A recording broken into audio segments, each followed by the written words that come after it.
The Indianapolis Colts 2024 regular season is official. Which matchups are going to jump off the page? How difficult is the schedule going to be for the Indianapolis Colts? What is their record going to be? Which games are they going to battle in? Which games are they going to win and lose? Well, we're going to talk about that. Welcome to the Horseshoe Huddle Podcast presented by Fan Nation on SI.com, part of the Fans First Sports Network. My name is Drake Wally, and I am joined wonderfully by my fellow writer, analyst, and member of the Horseshoe Huddle, Noah Gebert. Noah, please discuss with us real briefly, just what your thoughts were on the schedule, when it released, where some certain games were that, you were kind of like intrigued to see where they'd land. Just kind of tell us your initial reaction about the schedule, which we're going to definitely go into in depth more. Yeah. I'm kind of one of those people that schedule release day is really a non-factor for me. Fair. I don't know who the Colts are playing the next week until the previous game is over. And then I look and I'm like, okay, them next. I'm just so, I don't know, got blinders on at all times. So this wasn't a huge deal for me. So just kind of looking at some of the bigger picture things, like where the bye week's at for the Colts, primetime games, of course, just because I'm an Indy guy. I want to see some home primetime games. Didn't get lucky this year. But I mean, we're kind of expecting that at this point. So nothing crazy jumped out of the schedule about me. Just divisional games, trying to find where they're at, just clocking all these little things because we already knew the opponents home and away going in. So this was just trying to really settle down. Maybe buying tickets, making plans for trips to games and things like that. That's really what the meat of it was for me. Yeah, and once you do kind of find out who the opponents are, it really is interesting though to see where these teams are going to land. Especially that bye week, which I mean, we'll get into that. It's for the Colts. It's probably not the best location for a bye week, but we'll jump into this. What me and Noah are going to do is, since there's 17 games to cover, we're going to kind of do these rapid fire. Some of the more prolific games we're going to dive into a little further, but we're just going to kind of break down what the matchup looks like, maybe do a little bit of analysis on, who some new additions were to the team they're facing. But then ultimately, we're each going to give a way too early prediction because we're still 4 months off. So we're going to give a way too early prediction for each one of these games. And then at the end, we're each going to have a record. Maybe it's different. Maybe it's the same, winning, losing, who knows? But we haven't really talked to each other much. And that's exactly why this makes it so interesting, because we're just going to kind of fire from the hip here. So week one, we do have, week one, we have my apologies here. The Houston Texans at home at 1 p.m. So obviously the Indianapolis Colts get to kick off their 2024 season at home, which is just huge. And it's against a really difficult opponent who just got Stephon Diggs, and Joe Mixon, they re-signed Dalton Schultz. I mean, they added Danielle Hunter when the Colts actually offered him more money, which is probably made the Colts go, okay, then. But this is a team, Noah, that before they even got the guys that I mentioned, they won the division. Now, it was one pass off from being totally different, right? But ultimately, they made the playoff win happen. They got to the divisional round. What do you see here right out of the gate when you see Houston, Indianapolis week one? What sticks out to you? Yeah, I think home field advantage is big that first week. I don't know, maybe that's just me as a fan excited that that's a home game to start off the season, but I feel like that's your best chance to really start things off on the right foot. Texans got all this hype this offseason, which is justified. I think the way CJ Stroud performed, especially at the end of the year, he's a big time player. He was making big time plays towards the end of the year, and then they made all these additions showing they're going all in. But really, last year they split with the Colts 1-1, and they were that one throw away, 4th and 1 away from sweeping them. The Colts were. So I feel like despite the additions, despite the play of Stroud, the Colts are on that level, and they should be talked about on that level, especially with AR coming back this year. So I mean, I feel like from the outside perspective, it's not as close as it should be. I feel like the Colts should be considered more of an even opponent for them at this stage in the season. Yeah, and I mean, look, there's like when people are talking about CJ right now, CJ Stroud, or maybe not right now, but at one point not too long ago, he was the betting odds favorite for the MVP. Yeah. Like what a lot of pressure, first off, and congrats to CJ Stroud, because nobody was thinking that when he was drafted, that he was going to win Offensive Rookie of the Year and be the MVP favorite going into year 2. But here's the thing. I'm right there with you, because I know that it was CJ Stroud's, I think, second game of his career against the Colts last year. Mm-hmm. But before Anthony Richardson went out, they did not know what in the hell to do with him. I mean, Houston, they had no idea what to do with him. And he didn't start dirting passes until he was concussed. Yeah. He was also dicing them up in the passing game. So Richardson versus Stroud, that is one hell of a future matchup. You're going to see a lot of good games between these two. But I really like what you said, because we're talking about a defense too that is no slouch. I mean, the Colts defensive front, they're a lot to handle, and Houston still has some work to do, on their offensive line. Laramie Tunsil's a real rock, but outside of that, they do have some uncertainties, and the Colts don't on the defensive front. They're coming off of arguably their best season that we've seen in a long time. So let's jump right into it, man. Week 1, Colts Texans at home, Lucas Oil Stadium. Noah, who do you got? They're not going to like me here, because I'm going with taking an L in week 1, which is upsetting. Big picture, you're expecting maybe 10 wins for the season, but when you start breaking it down by game, this is going to be one of those tough ones. AR going to be in his 5th game against CJ Stroud's 20th game. I know they came into the league at the same time, but the level of experience that they honestly have at this point is vast, that difference. So yeah, I think they edge them out week 1. I'm right there with you, man. We try to be as realistic as possible and not, fanny on this channel, because we do write and cover the team on a professional level. And look, there's so much to love about the Colts, but you're also throwing them against, like you said, man. I mean, CJ Stroud played in the playoffs. He won in the playoffs. Like, he is far fresher than Anthony Richardson is. And I'm not saying Richardson can't go out there and win, but just, you're dealing with a lot of new additions, and now Danielle Hunter, and you're dealing with him and Will Anderson going into year 2. And so it could be a better than you think defense.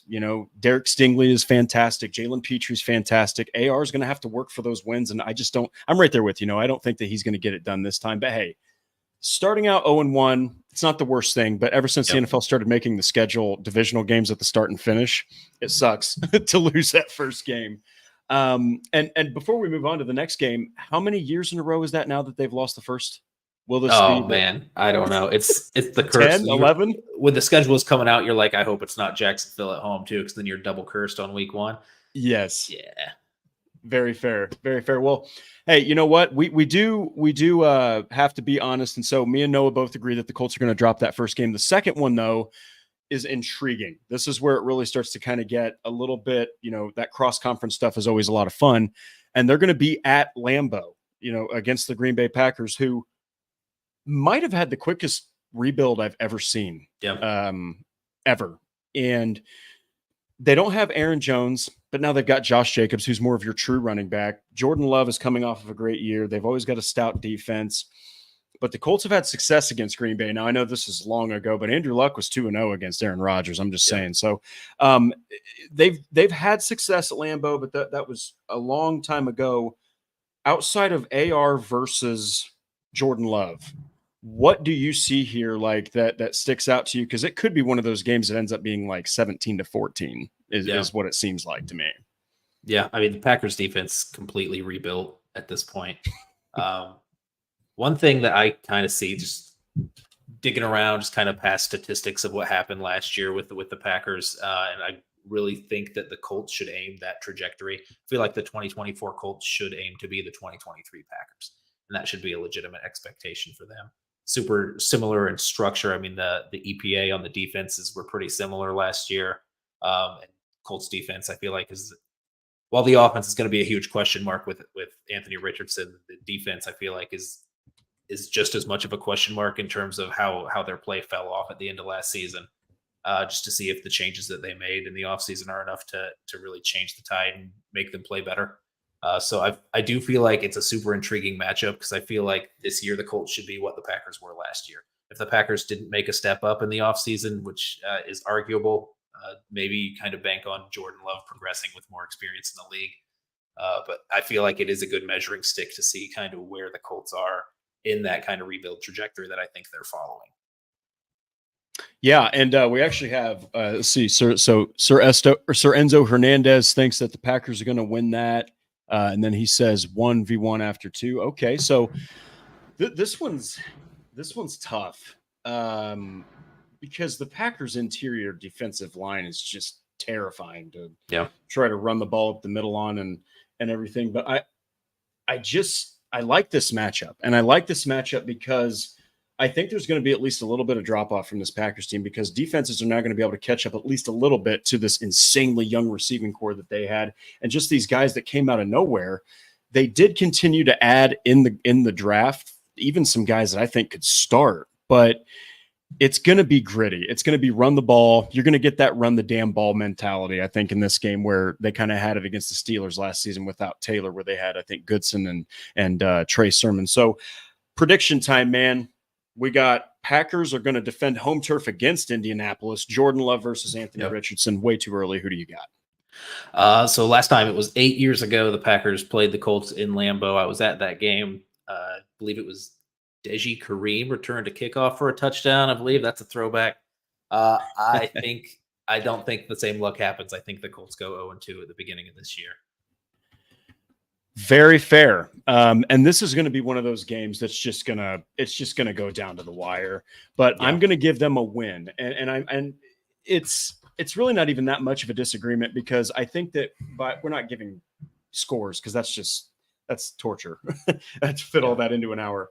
We're just calling wins and losses. And I think that me and Noah can agree it's going to be close regardless. And I think it's 17-14, 14-17. So for Noah, it's 0-2 at this point. For myself, it's 1-1, but it's not going to be by much. They're going to barely edge by the Packers. Yeah.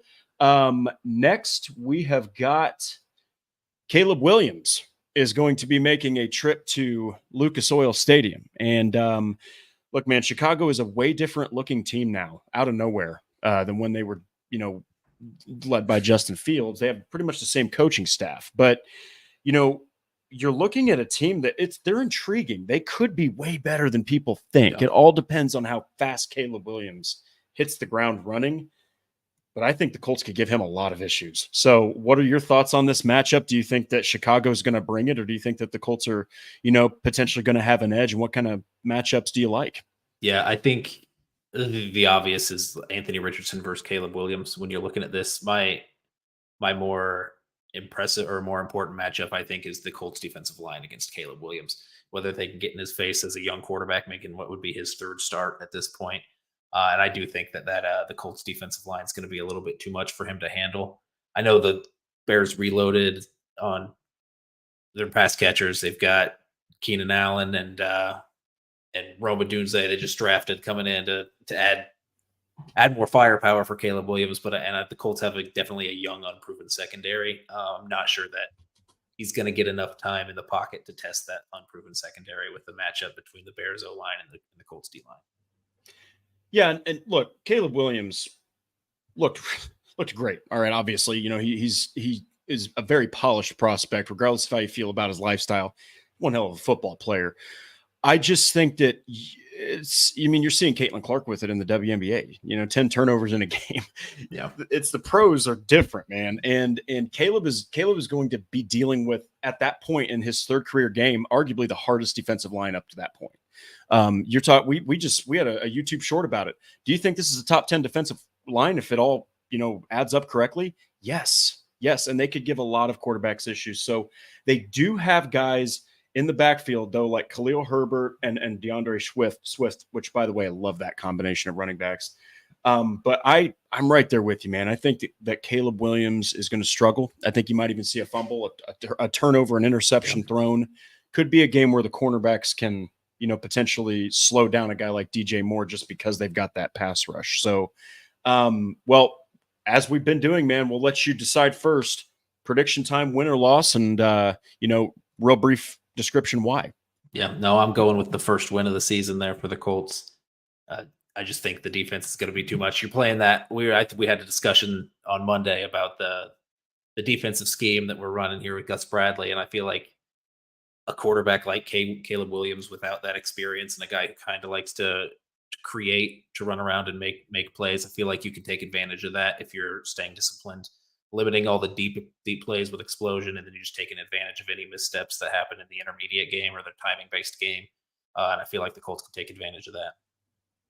Yeah, I 100% agree. I think that they actually could win this one by a couple scores. I think that you're dealing with a really, really intense pass rush. And now that you've added Latu, who will be a day one starter, I mean, that's the whole plan. They're going to do everything possible to make him play anywhere on the defensive line they can put him. That's just going to be too much. So I'm right there with you. So now we've got Noah's got 1 and 2. I've got 2 and 1. So now we're going to go straight to, seems like we play these guys every year. We've got the Pittsburgh Steelers. Going to get them at home. I think they played them at home in 2022, lost. Played them at home last year, won.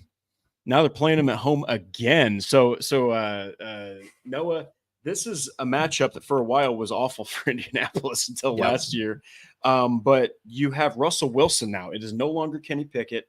You've got some different things now. They didn't take the 5th-year option on Najee Harris. It looks like they might be more interested in Jalen Warren.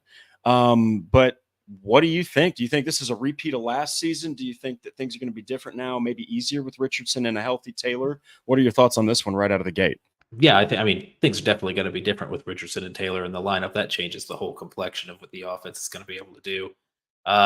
Colts have definitely, I mean, I feel like every team has had difficulty with TJ Watt and those kind of premier pass rushers. Colts especially seem susceptible to letting those kind of guys impact the game just because, for whatever reason, whether they're refusing to give help to a tackle, refusing to chip, refusing to double team, just kind of letting their guy out on an island, and that's come back to bite them in the past. So I feel like I'm not sure they're going to change their ways that much. I feel like at least, especially at the beginning of the game, TJ Watt's going to make his impact felt. They're going to have to make an adjustment from there. So I think that will be difficult. But at the bottom line, it comes down to I don't know if I can put any faith into that Steelers offense right now. We don't know if that's going to be Russell Wilson. We don't know if it's going to be Justin Fields. It's really a weird mashup you've got 2 quarterbacks that like to throw the ball deep and outside and an offensive coordinator who likes to throw down the middle with timing routes. So it's really kind of a weird mix of skill sets there mixed with that scheme. And I don't know that that's going to mesh perfectly, especially this early in the season. I'm not sure they're going to have that figured out or have really an identity at that point in the season, regardless of whether it's Fields or Wilson. Yeah, the thing is, when you look at their quarterback situation, that's really the big issue because they have Harris, they have Warren. Again, great duo in the backfield. Then you've got George Pickens, who, when he's on, he's really on. He's a great receiver when he wants to be. Van Jefferson's intriguing. Roman Wilson from Michigan's intriguing. They drafted Troy Fautanu. It really is all about the quarterback situation. And this is a matchup that I don't think they're going to win by a couple scores this time. I do think they're going to win right out of the gate. I'll go ahead and throw my prediction in there, and then I'll let you throw in yours. But it's going to be closer this time. And I think that you're looking at Mike Tomlin. He's been there so long, and all he's done, it seems, is win. It's just get to the playoffs with whoever's playing quarterback. They did it again last year with Mason Rudolph. So I think the Colts have the advantage here. They did it with Minshew. I sure as hell think they can do it with Anthony Richardson. And that's going to make TJ Watt think a lot more. When you are rushing the passer, and that passer is a guy that is as big as you are, by the way, and he's the size and the speed of Anthony Richardson, you can't just rush after him like any average quarterback. You know what I mean? So I think they're going to get this win. I think it's 3-1 at this point. What are your thoughts? Yeah, I agree. I think, especially it being week 4 in the season, before you really have time for an experienced coach like Tomlin to figure out where the team is going and kind of what that identity is. And they're kind of still, I feel like they're going to be struggling. Just 2 pretty big personalities in the quarterback room and kind of a power struggle on both ends and the fans pulling in. I feel like there's just going to be a lot of discomfort for the rest of the players on that team when they're not really sure where they're settled at quarterback. So I feel like, the second win of the season going to the Colts there. I like it. I'm going to go ahead and highlight a comment here because this is so unbelievably true of Indianapolis. From Yim, Pittsburgh might be one of those dumb games we lose that we should have won. You know what? 2 of those that stick out to me last year, Cincinnati Bengals, the Atlanta Falcons, man. There's always a couple. Those were not fun to watch, especially the Christmas Eve one against the Falcons. That was insulting to watch that game. But yeah, so now so Noah's got 2-2. I've got 3-1. So now we're going to move on here to the Jacksonville Jaguars. And Trevor Lawrence swept the Colts last season, obviously. But, this is also a team that fell apart at the end of the season. They don't have Calvin Ridley now, but they still have so much firepower offensively that just don't really seem to be short on that. Right out of the gate, Anthony Richardson versus Trevor Lawrence, we got to see that full display outside of one final play where Richardson got hurt at the end of the game last year, week 1. Yeah. Do you think you're going to see a more polished Anthony Richardson this time? I mean, again, he's only played a total of 17 games, started a total of 17 games between college and NFL. So do you think inexperience is still an issue? Do you think that Lawrence has the edge? I still think Lawrence has the edge. I feel like all these young quarterbacks in the AFC South, and you're getting all hyped about CJ Stroud and Anthony Richardson and Will Levis for some time. Then you've just got Trevor Lawrence, who's been doing it. He's younger than Levis. He's been doing it for 4 years now in the league, showing that he's a good quarterback. He's a good, solid quarterback. If he's not number one in the AFC South, which he might be, he's definitely number 2 at this point. So I feel like you can never count them out when you've got a team with a quarterback that can pull them back like he can. At this point in the season, I do hate to say it because I don't want to jinx it, and this is absolutely what nobody is hoping for, but you're hoping that Anthony Richardson's still playing 100% of the snaps on offense. You got to say you just came off of 2 straight games against super physical defenses in the Bears and the Steelers, making sure that nothing happens there. So as long as he's on the field, I think definitely I like that matchup with the Colts offense against the Jags defense. Yeah. And the thing is, when you look at this matchup, kind of like, Stats Matt actually pointed it out here. I think Lawrence has the edge just as far as like professional experience. I think he has the edge just as far as like just games in the NFL. It's all about experience. Now, I do agree. I think that Calvin Ridley, I think that did leave a hole. I think that getting Gabe Davis was not a good replacement. I think I had him in fantasy, man. You'd see Gabe Davis, 6 catches with the Bills, 112 yards, 2 touchdowns. Then the next 2 games, a combined total of 2 catches on 6 targets, by the way, from one game. And then another game, he didn't even get targeted. So that's Gabe Davis. He is not consistent. So good luck to Jacksonville fans if they think he's the replacement. But I think that this is an intriguing game. I might not make people happy with this.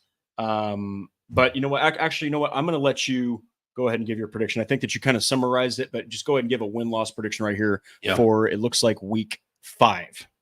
Yeah, I think the Colts will take this one. I think the long-standing curse that they can't win in Jacksonville has to come to an end at some point. I feel like this is the most talented team that they've had during that stretch. I think this is the year that they take it. I agree with you because I think it's just divisional games are always close, or not always close, but they seem to always just be super competitive. And regardless of if you've got an undefeated team against a complete, bottom dweller, it's a freaking fist fight. So I think it's going to be close, but I think Anthony Richardson is a problem. I think that now AD Mitchell at that point, he's going to be more in the swing of things, whether he's wide receiver 3 over Pierce or not, beside the point. You've also got Jonathan Taylor now, to face this team. I like it. I like it. I think that now you've got a 4-1 team. Noah's got a 3-2 team, but we've both got them 1-1 in the division, which look, it could be way worse. It could be way worse than that. So we'll go ahead now and move on to one of the Colts' friendliest teams that they play and a fan base that truly loves the Colts fan base and vice versa. Of course, I am being absolutely sarcastic as hell. The Tennessee Titans. So this is a week 6 matchup, and this is going to be at Nissan Stadium. Now, I know there's a lot of jokes about Will Levis, but the dude he reminds me a lot of Carson Wentz, not in the ways Titans fans don't light me on fire. I'm saying he's tough as hell. The dude will stand in that pocket. He'll take that punch to the face and he'll deliver that ball. He is tough as they come. And I think that Brian Callahan is going to help him immensely because he did wonders with Joe Burrow. He was great in Cincinnati. So this is, I think, going to be a more competitive game than some think. But I also think, Noah, and I want to hear your opinion, I think the Titans are going to be a lot different without Derrick Henry. Yeah. I think the whole offensive identity's got to revolve around the quarterback now. They've got Tony Pollard, they've got Tajay Spears, they've got good guys, but they've got also guys that are going to be effective in the pass game. guys that are going to help Will Levis out instead of making those hero ball plays that he tried making. He's got those reliable checkdowns now, and he doesn't have Derrick Henry, who's a great runner, but it out of the backfield was being taken off the field in favor of Spears last season. So I feel like, the identity of the team's going to be way different. This is going to be a lot closer game, I think, than people kind of assume going in. I do see the Titans as kind of a pretty close to 500 team, not the bottom dweller that I think everybody kind of thinks they are. I think that change in philosophy on offense is going to do them some good. How it affects the defense, I'm not sure at this point. Getting rid of Mike Vrabel and kind of losing that culture and that attitude that they had at that point. We'll see kind of how the defense reacts. Bringing in Tavondre Sweat, I'm not sure that's going to change the game much, because he's really not going to affect the game on passing downs, which is most of what they're running. So, I mean, they definitely have a strong defensive line with Jeffrey Simmons and Harold Landry, and then adding Sweat and Joseph Day. Yeah. So, I mean, they've got the horses on defense, but I still think, early in this season, they're still going to be figuring themselves also with Will Levis, who had some ups and downs last year, to put that generously. He definitely had those heroic, tough moments that really make a fan base get behind him, make the players get behind him like that. But then just overall consistency wasn't there for him. Yeah. And, at the end of the day, man, Will Levis, here's the deal. The guy he's way bigger than you would think. He's huge guy, physical guy, great with play action, hell of an arm, zip on the ball. I remember me and Andrew watching him at the combine. We were impressed. I mean, you have to be impressed with his arm strength and the way that he just keeps the ball compact and lets it go. And it's a missile. The thing is, it's the decision making, that makes Will Levis such a wild card. And a lot of his passes were easy completions, I might add. So, don't sleep, though, on DeAndre Hopkins and Calvin Ridley, people. They still each had 70-plus catches, last season on totally different teams. So they can make it happen, I think, together. I'm right there with you, though. I think that it's all about the defensive front, and that offensive line for Tennessee is still really suspect.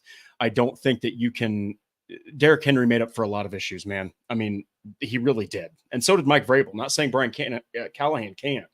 But Vrabel and Henry, holy crap, did they make up for a lot of issues that Tennessee had offensively and receiving issues. So what's your prediction? Do you think it's close? Do you think it's a blowaway? Go ahead and lay it out, Noah.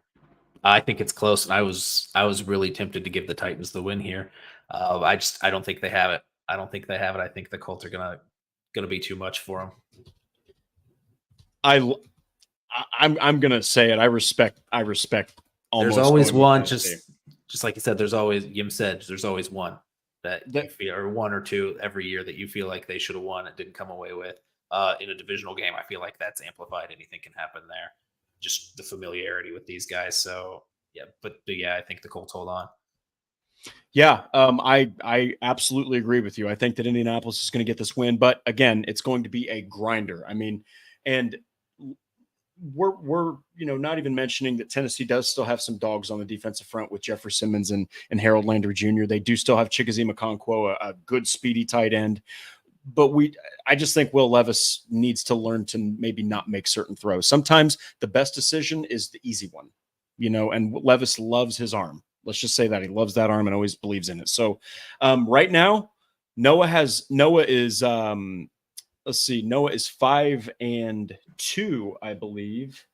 No, excuse me, 4-2. 4-2. And I'm 5-1, but we're both 2-1 in the division at this point. So now we are going to go. This is a really awesome matchup. I can't freaking wait for this one. We got the Miami Dolphins at home, man. Tua Tagovailoa comes here with Tyreek Hill, Jalen Waddle, and Odell Beckham Jr., the man who fought a net and lost, is coming to Indianapolis. So this is an interesting matchup too, because you're also talking about Raheem Mostert.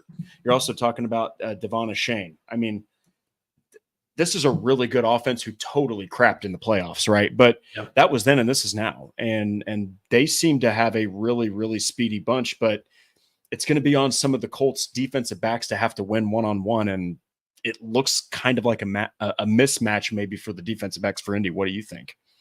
Yeah. We're talking about the DBs. We were talking about them last week, just bringing up Juju Brents and Julian Blackmon. really talking about the corners and how the lack of that top end speed is there, which is going to be painfully obvious when you're playing against Waddle and Hill and Beckham. But what I think that's going to be underrated going into that matchup is the linebackers also. Is EJ Speed's got some speed. Zaire Franklin's got some speed, but you've got Mostert, you've got A-Chain running to the edges. I feel like they're going to have to be overall all over the field. The Colts aren't manning up these guys, which is smart, but they're playing zone. So any crossers you've got Waddle coming across the middle or Hill coming across the middle, then you've got your linebackers having to run with him at least for a portion. So they've got to be quick to react, and they've got to have that top end speed. I do think that's going to be tough for them to overcome. So this is one of those games that I think is going to be a shootout. So that's going to be the Colts offense. I feel like it's going to be hitting its stride here middle of the season with AR and JT hopefully still going strong in the backfield. And Dolphins defense kind of unimpressive. They've got a couple of guys, Jalen Phillips. Overall, I don't think that's going to be enough to slow them down or slow the Colts down offensively. So it's going to be a shootout for sure. Yeah, and the Dolphins were really banking on the Xavier Howard, Jalen Ramsey, connection. They really wanted those because they were both, by the way, in the top 5 in the NFL of paid defensive backs. So, boy, Miami was shelling out money for that. I think that now that you don't have Xavier Howard, and especially no Christian Wilkins, that's a big one. That is one of their most consistent pressure guys. I mean, he's just a complete menace in the middle. Imagine just an absolute, I think maybe even a stronger DeForest Buckner, basically, and a younger DeForest Buckner. That's pretty much Christian Wilkins. So I think that this is going to come down to defensive backs for the Colts. How do they play against those speedy wide receivers? And then for the Colts offense, it's really a question of how can you take advantage of kind of a porous secondary, actually. I mean, they are exploitable, and now you've got guys that could make them pay. So what's your prediction? What do you think is going to happen here? Go ahead and give it to us. Yeah. So obviously Jalen Ramsey on the back end, I feel like they're going to have him on the number one guy, probably following Pitt quite a bit. So you're going to have your other receivers stepping up, and you're going to have Anthony Richardson and JT stepping up on the offensive side of the ball. I feel like that run game is going to be big. So that read options up the middle, Anthony Richardson pulling it, JT just sticking it through the middle of that defense when they've got that lack of Christian Wilkins now in the middle. So I do think it's going to be a shootout. Colts offense is going to score a lot. The Dolphins offense is going to score more. I'm right there with you. I think that you're just going to get an absolute barn burner. It's probably going to be a game that should have been prime time. Yep. And Tua Tagovailoa, say what you want about him. The guy, I mean, holy crap, they scored 70 points on another team last season. I mean, that's ridiculous. This team is terrifying to play. I think that it's going to be a game that's like 37-34, 37-36, 31. It's going to be over 30 points each. But right now I was trying to do some math, and I actually screwed up big time. So a win here would put me at 4-2. So now you're predicted that. 5-2. Okay, so I'm at 4-3. We got to recap it. So week 1, 0-1 both.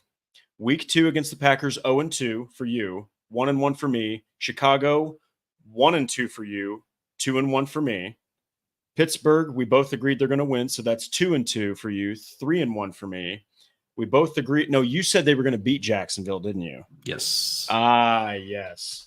Okay, so sorry, folks. Not even technical difficulties, more like just brainwave difficulties with mathematical myself. difficulties. So, mathematical issues going on over here, but no, so that's going to be a really awesome matchup. I actually can't wait to see that one go down. Next, we will see another matchup with the Houston Texans. So this is obviously going to be the second one of the season, but now you're going to Houston. Okay, could be even worse of an atmosphere, more confidence from the Houston Texans, but you're also, if Anthony Richardson, and we have to say this, people, okay, we're in the business. As long as he's healthy up to this point, okay, he's had some experience. He's had like 6-7 games under his belt. Do you think it's the same result this time, Noah, or do you think that maybe the Colts can somehow figure out a way to use Steichen's offense to beat Ryans' defense at Reliant Stadium? Yeah, I feel like this is maybe last week would be the point where the season kind of takes a shift, where you've got those first 6 games that I guess results were varied between yours prediction and my prediction, but overall, all pretty winnable games. And then the middle of this season's a bit of a gauntlet going through, hitting some tough teams, and the Jets, Lions, the Bills, Texans here again, Dolphins before. So you've got a tough stretch here coming up. I don't know that the Colts are going to come out 1-1 against the Texans. I think it might be a sweep this year. Just you're still playing uphill battle when you've got Anthony Richardson with his inexperience. I would have liked to have seen a Texans matchup in Week 18 to see AR with a full season under his belt and see kind of where he's at then, see kind of what that matchup would look like, and maybe that happens in the wild card round of the playoffs or something like that this season. Because I would like to see that, but yeah, here in the middle of the season, I still think the Texans are going to be a step ahead. Yeah, look, at the end of the day, Houston, it really did get a bolster of talent when they got Stephon Diggs. So I think that you're looking at a game that could go multiple ways. I like what you said about, you're still dealing with potentially some inexperience from Anthony Richardson, but I'm going to go ahead and give my prediction. I think that they are going to figure out a way to win this game. And here's why. I think that at this point, Steichen will have had enough time to kind of dissect the defensive game plan because they really didn't change too much. I mean, Daniel Hunter's a freak. Okay. And he was 30 years old and he came off his best NFL season, guys. He had like 14 and a half sacks. I mean, he's going to make Will Anderson's life easier and vice versa. Okay. Mm-hmm. But I just think Anthony Richardson's abilities and his athleticism are scary. I think they're going to get the win. So that puts me now at 5-3, 3-1 in the division. Noah, what say you, my friend? Yep. I'm going with the loss here. So I'm sitting at 4-4. Did you have them losing against the Jaguars in Week 5? So you are 2-2 in the division. So in Week 5, I had you beating the Jaguars. No, I mean you. What was your prediction? I had them losing. Okay, you had them losing. That's where I've got it wrong here. Okay. Yeah, I had them losing. My apologies. So now what we're going to do is we're going to go into this next game here. And this one's intriguing just because the quarterback situation is really weird right now ever since they ever since they allowed Kirk Cousins to leave in free agency. And that's the Minnesota Vikings. I just don't really see too much of a threat here. There's no Dalvin Cook. There's no Kirk Cousins. TJ Hawkinson, he has been great, but he's more of like a volume tight end. He's not really that guy who's like just deadly as hell. He's going to, get 10, 12 touchdowns. But he is one heck of a volume tight end. But I think the Colts are going to have the advantage here just because of the personnel. I think that, they're going to be able to get pressure on the quarterback. I'm pretty sure right now it's Sam Darnold as the starter. Now, McCarthy, of course, I'm assuming. Well, yes. Now we'll see about JJ McCarthy. I think that if you start him, even it's still I think the Colts will still have an advantage just because I don't think McCarthy. Well, you never know. Me and Andrew thought Isaiah McKenzie would start Week 1 over Josh Downs. So if McCarthy starts and he's got some experience up to that point, I still give the Colts the edge here. What do you think? Yeah. Like I said, going through this middle portion of the schedule and you're looking at all these tough games, I think this is the most winnable within that stretch. Definitely got a lot of firepower on that offense. I think Justin Jefferson's an offense to himself, regardless of whoever else is around him. And you've got Jordan Addison, who played well, and I think is going to have a really strong sophomore season. TJ Hawkinson, like you said, but he's a volume guy. And then Aaron Jones coming out of the backfield. I do think, regardless of whether it's Sam Darnold or, Week 9, probably JJ McCarthy, or they would hope JJ McCarthy would overtake him at this point. He's got a lot of options. It's going to be easier for a rookie quarterback when he's got that many people to throw to. And then on the defensive side of the ball, I don't see the personnel that they have to match up with what the Colts have going offensively. I don't really love their corners. I don't love really much of their defensive backfield in general. Harrison Smith how long can he do that for? We're seeing if there's a drop off there, and he's really the main guy back there. Byron Murphy is a talented player, but I'm not sure he's not somebody that you're super scheming around when you're on offense. It depends on how JJ McCarthy does or Sam Darnold if he's still playing at that point and how well they're distributing the ball on offense, whether it's going to be a high scoring game or not. But I think the Colts are going to score a lot of points in this one. Yeah, I just think that the Dolphins kind of look. Jonathan Grenard, right, had a great season with the Houston Texans. Okay, I think you are going to see a massive drop off I just do. Okay. He is no Danielle Hunter. Danielle Hunter is a monster. Okay. Yep. He is a monster. He can defend the run. He can get to after the pass rusher. He can create the pressures. He's just way better. And so I think that there's a little bit of a rebuild here. Obviously, you're never going to let go of Justin Jefferson. They let KJ Osborne go to the Patriots. Okay. So I mean, they were okay with just kind of letting Kirk Cousins, leave. They're ready for the next chapter. So Yeah. I like this matchup. I think they get a win. So you also think that they're going to get a win here? Yes, sir. All right. So now that I actually know how to do math, Noah is at 5-4, 2-2 in the division. Am I correct on that? You were 4-4 last time. They win, and we both think they win. So I got 6-3, and we have the same division record. I think we're only 1-3 in the division by my count. Oh wait, no, because we have the Titans also. So yeah, that's 2-2. All righty, perfect. So now that we are back on track, sorry about that, everybody. It's actually more difficult than you'd expect to keep track of two at the same time.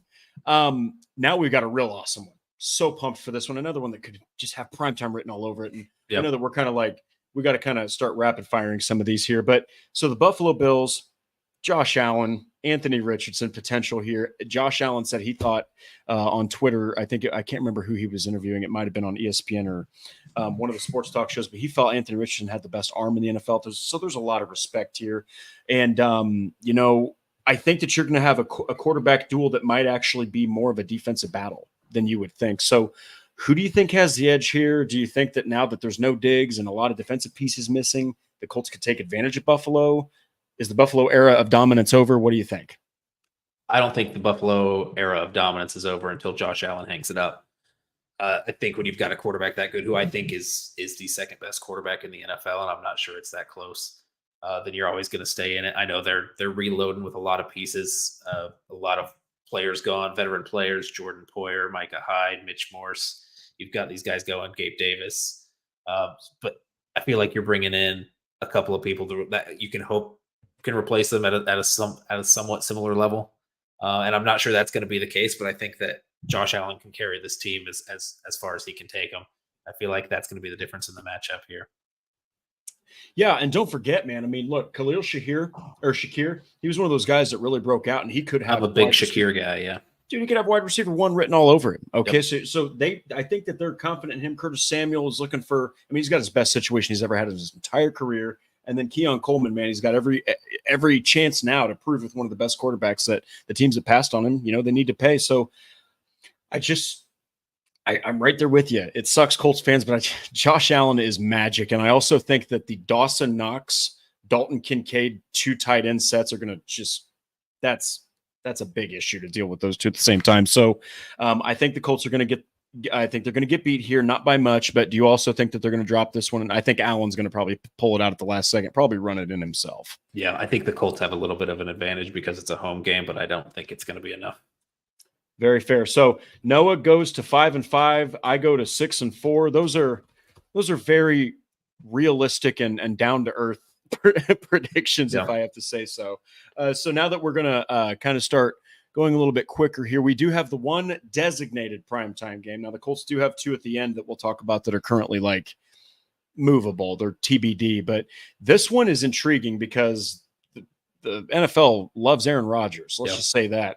8:20, they're going to be facing the New York Jets. The Jets, man, they've got some serious talent now on that team. And if you put Aaron Rodgers on that offense, it's a lot to deal with. The defense is scary, absolutely terrifying. Gets a lot of just pressure on. Well, maybe not even pressure. I think they're more of like the lockdown variety. But this could be a really difficult matchup, especially if Rodgers is healthy. How do you see this one playing out in New York?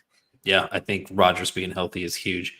I feel like this team is built to win this year and this year only, and it's such a thin line that they're walking on, making sure everybody stays healthy. I think if they have someone going down on the offensive line, it could be a disaster. If Rodgers going down, obviously that's going to be a disaster. And when you're a 40-year-old quarterback coming off of an Achilles tear, that's not guaranteed that he's going to be playing at this point in the season. The big addition at receiver was Mike Williams, another injury-prone guy. So, I mean, you're walking a really thin line, hoping all of your stars line up and you stay healthy. And especially here in week 11, I feel like the attrition is just going to have gotten to them at this point. Yeah. And I'm going to give my prediction. And fans, look, It's not Aaron Rodgers that I think will give the Colts issues here. I think that defensive front is a big issue for Aaron Yeah. Rodgers. I really do. I think that it's going to be the defense for Richardson in the pass game. I just there's Jets defense bailed them out last season, and the wins that they have, go back and watch Zach Wilson try to do anything. I mean, the wins they have with Wilson, just give the defense a lot of credit. I just think the Jets, I think the Jets are going to get this one. I don't think it's going to be by much. I think that the losses for the Colts are not going to be butt kickings. I think they're going to be really close, hard fought games. I predict a loss here, though. Are you in agreement, or do you think they're going to get a win here in prime time? No, I think here in week 11, Jets are banking on too much health to have that pull through. I think the Colts are going to have an advantage here. Nice. Okay, so now we are both even at a 6-5. 6-5. 6-5 week 11. Yep, Yeah. 6-5. So we're going into week 12. So now we've got this one. I'm going to the Bears game, but I'm actually pretty freaking jazzed for this one. Yep. But I was afraid I was going to get ran out of town if I went to it, and that's the Detroit Lions game. Jared Goff got a contract I don't agree with, but that's not my opinion that matters. This is a team that, with a couple different decisions, could have gone to the Super Bowl. You know what I mean? So you're dealing with a team that has that level of talent. They're not losing much, if anything, and they have a young core, great offensive line, great defensive line. What do you think is going to happen here? Do you think it's just going to be a grind fest? Let's hear your opinion, Noah. I think this is kind of the game that defines the season for the Colts here. It's not a divisional game; it's an NFC game, so it's not going to carry the weight that those divisional games are doing in terms of playoff race or whatever. But I feel like if you're looking to the Colts to see how far they've improved, where they're kind of at as a franchise, the result of this game, I think, is kind of what you come away with as your prognosis there. So I wouldn't say you're judging it on whether it's a win or a loss. I feel like you're judging it on whether they're competing with the Detroit Lions. Yeah. Man, this one's really tough because the defense, look, Anthony Richardson, Adonai Mitchell, Josh Downs, so young. They're so young, right? They are going to be the biggest focal pieces of that passing game for years to come. And I just think they still have a little bit to learn. I think that it's the defensive front that's going to really be something to watch this season. But that Detroit offensive line, I can't remember who it was, but one of their centers it seemed like he had injury after injury and he just kept playing. I mean, this is a team that believes in Dan Campbell. They're not going to give up, and they were this close to the Super Bowl. So I just think that I think you're going to get a fight here, but I think the Colts are going to pull it out. And I think it's that secondary. I know you have Quinyon Mitchell, but that secondary was a little bit of an issue at times. I know that at the end of the season, they kind of pulled it together, but I think it's going to be a close, gritty game, 21-17 style. What do you think is going to go down, Noah? Yeah, I think it'll be a close, gritty game also, but I think it's flipping the other way. Okay. Yep. All right. So same division record, 2-2. Noah is at 6-6. I'm at 7-5. So we're damn near the exact same. So now we're going to go to week 13. Notice still no bye week. Boy, the NFL really did the Colts dirty on that one, didn't they? We got the New England Patriots on December 1st. So right out of the gate, man, I think the Colts have a big advantage here. Big. The Patriots do have a ground game. They did add KJ Osborne, and they do still have Hunter Henry. But it just seems like this is a team that with Drake May probably taking over the reins, I think he's going to struggle. I think that you're looking at the Pats maybe having another top 10 pick, but anything can happen. What do you think? What sticks off, what jumps off the page when you see this matchup, Noah? I swear to God, Drake, if the Colts lose this game, I couldn't take it. I mean, you'll be doing the show alone next time, right? I think that they made the right decision taking Drake May. I know that everybody was having this discourse online about whether their roster was even in the right position to be able to take a quarterback. I feel like when you have the opportunity to grab a guy that you believe in and that was rated so highly, you kind of do it and just kind of fill it out around it. That's right. I feel like you don't really get the luxury to sit back and pass on him and try to build a roster for a quarterback that is yet to be named. I feel like that would be kind of a mistake. So I think they took the right step in taking Drake May, but I don't think it's going to pay the immediate dividends in this first season. Yeah, and look, Drake May is inheriting a bad team. He's inheriting a bad team that is being coached by a defensive mind. Okay, and I'm not saying Gerard Mayo can't go out there and dominate. There's a reason he's the head coach. Okay, Robert Kraft clearly believes in him, and so does the staff. But I think this is a win, man. I think they're going to go into the bye week with a nice, comfy win. I'll have them at an 8-5 record, going off two game win streak. What do you think happens here, Noah? Do you think they get the dub? Yeah, I am keeping my Colts fandom and predicting a win here. Because listen, Colts, if you guys lose, we're done with you guys. Both of us, me and Noah, we're done. So then hilariously, they have to wait until almost the ass end of the season to get a bye. So when you're planning for your bye week this late, what goes into your mind? Right away, I'm thinking, okay, holy crap, hope we stay healthy. That's the first thing I'm thinking. But I guess if you're going in at a 7-6 and record or an 8-5 record, a bye week this late isn't too bad. What do you think? Yeah, I feel like that's the key. I'm not sure.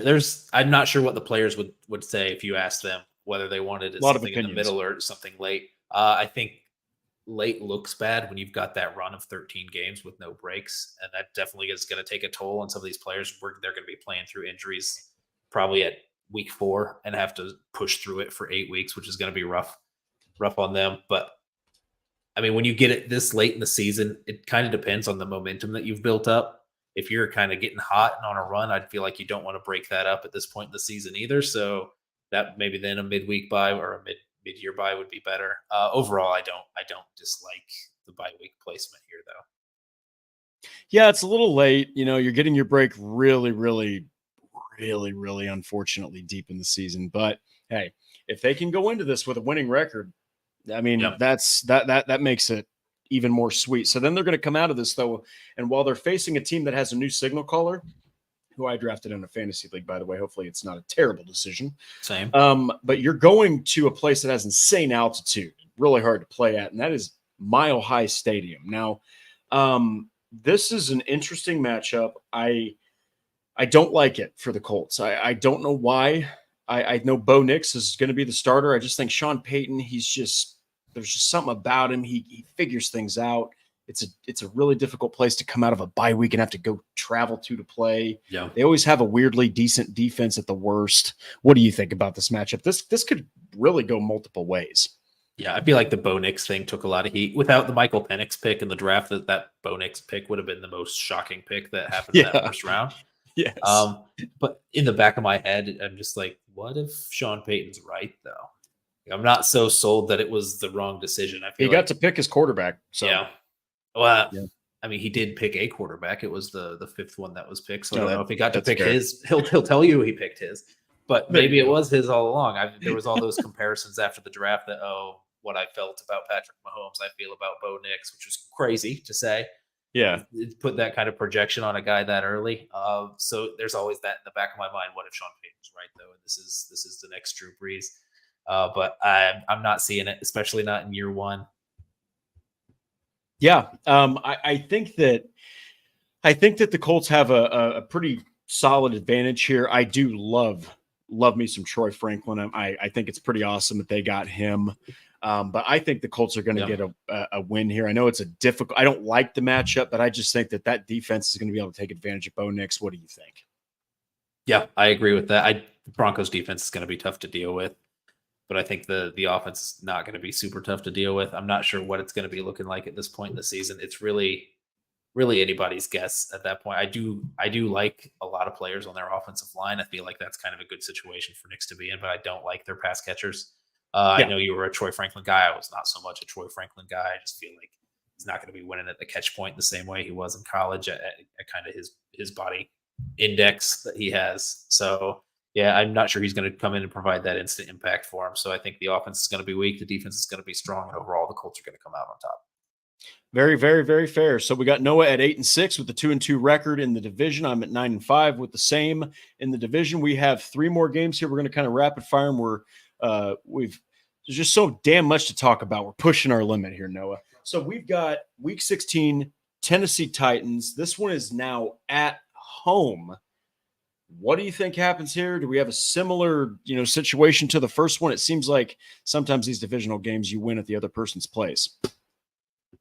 Yeah, and I don't like predicting sweeps in the division. I always feel uneasy about that, like I'm underestimating somebody at some point, but I did almost give the Titans the win earlier in the year. I'm not trying to undersell them, but I do think this is going to be a second victory for the Colts. I'm not sure that Levis is it, to be honest. And at this point in the season, it's going to be week 16. I think the Titans are probably going to find that out at that point also. And I think that Anthony Richardson's going to be hitting his stride this late in the season with that many games under his belt.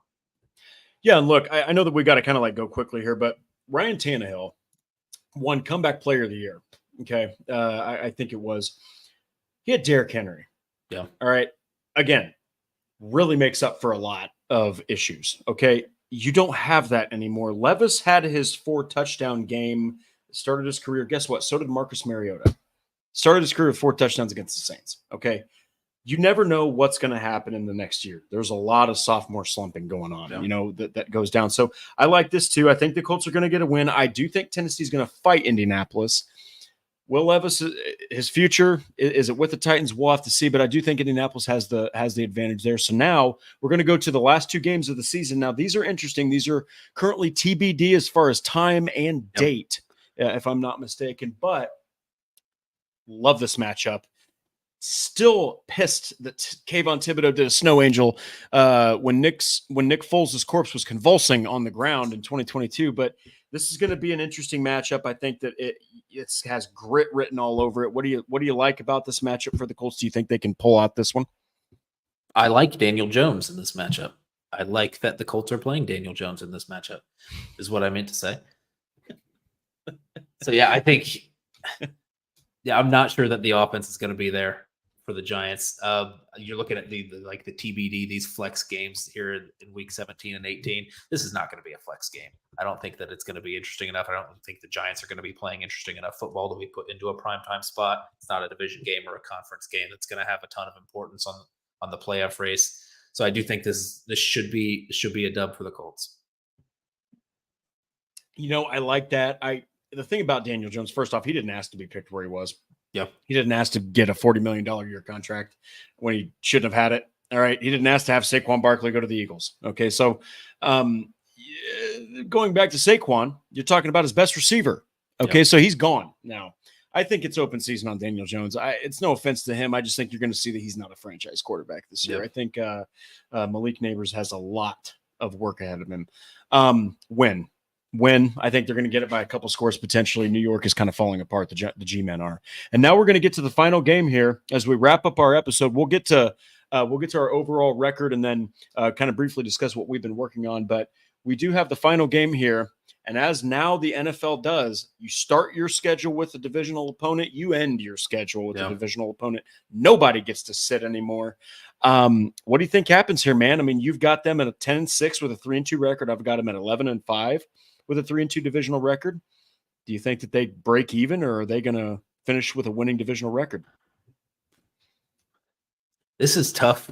This is really hard. It's got so much impact on it when it's this late in the season. Just like last season, dude. The Jaguars are going to be in it too. So it's weird going into this blind, not knowing what the Jaguars' record are or what their record is, what they're playing for. Is this a playoff spot? If you've got the Colts sitting there at 10-6, if they win, are they in? If they lose, are they out? I don't know. But I don't think they're gonna come away with it. I'm right there with you. I think it might be enough to hang on and eke them into the playoffs, but I don't think they come out with a win at the end of the season. Yeah. Okay. So I think they're going to drop this one.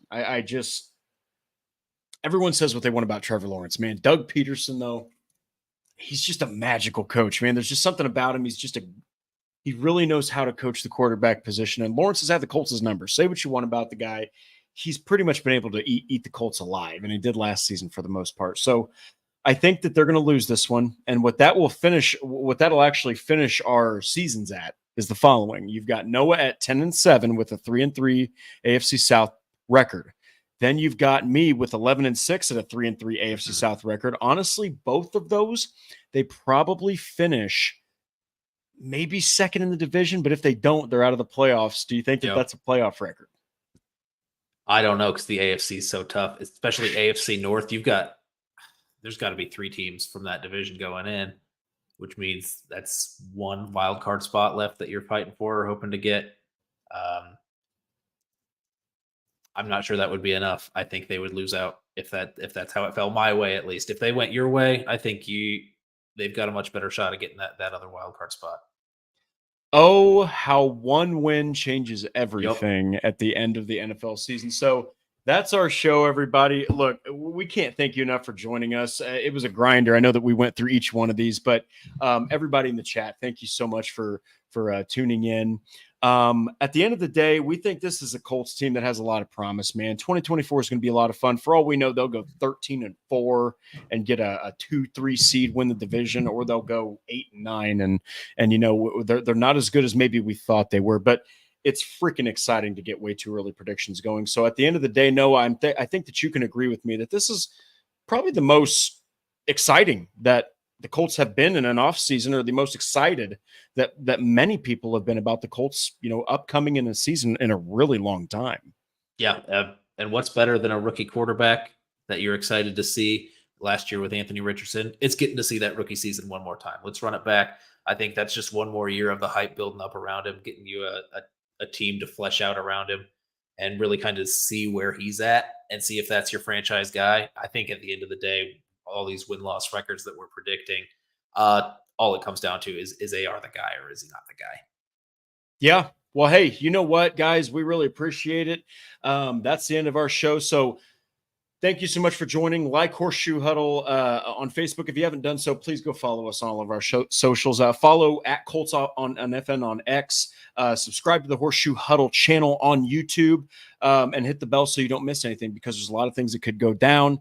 And if you missed us on YouTube, please do not worry. You can find us on Apple, Spotify, and pretty much anywhere you listen to your podcasts. I am releasing pretty soon, I think in the next couple days or so, a 5 bold predictions for the Colts based off of their NFL schedule that was released. So go check that out. Noah, what have you got upcoming? What have you got out that you want the people to go check out? Yeah, so we threw this. It was week 2. I was kind of bummed it was week 2 of the season, so it would come so early and everyone would forget about it. Where they're playing the Green Bay Packers, and I kind of alluded to maybe the 2024 Colts are the 2023 Green Bay Packers.